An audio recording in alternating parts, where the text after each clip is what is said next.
war started in 1861, but Elmira, which was actually called Camp Rathbun, did not open until 1864. Camp Elmira did not start until later in the war. Elmira made a prisoner of war camp because of the connection to railways, it used to be a training ground, and there were barracks nearby. Parole camps would control prisoner exchange. Camp Elmira was started because General Ulysses Grant did not want to parole prisoners anymore because he felt it was just helping the Confederacy.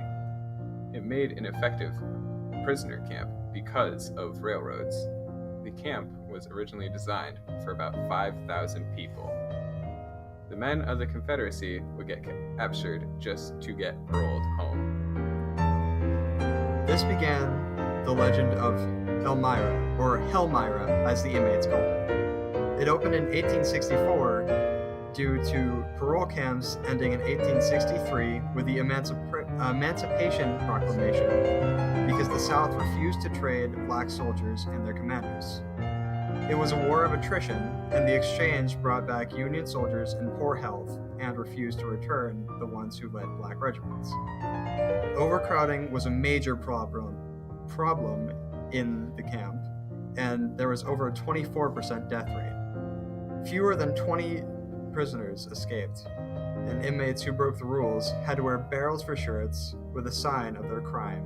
Their rations would be cut, and there was a prison cell for special cases.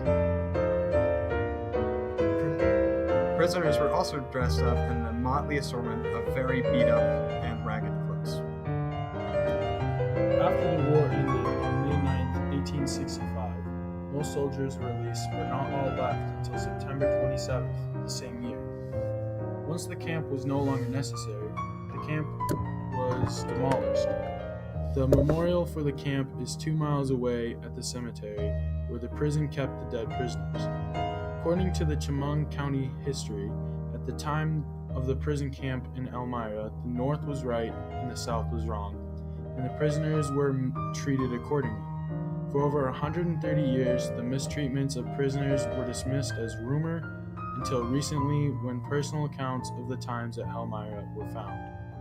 In the early 70s, the buildings were put up, and then in the late 1970s or early 80s, the buildings were taken down.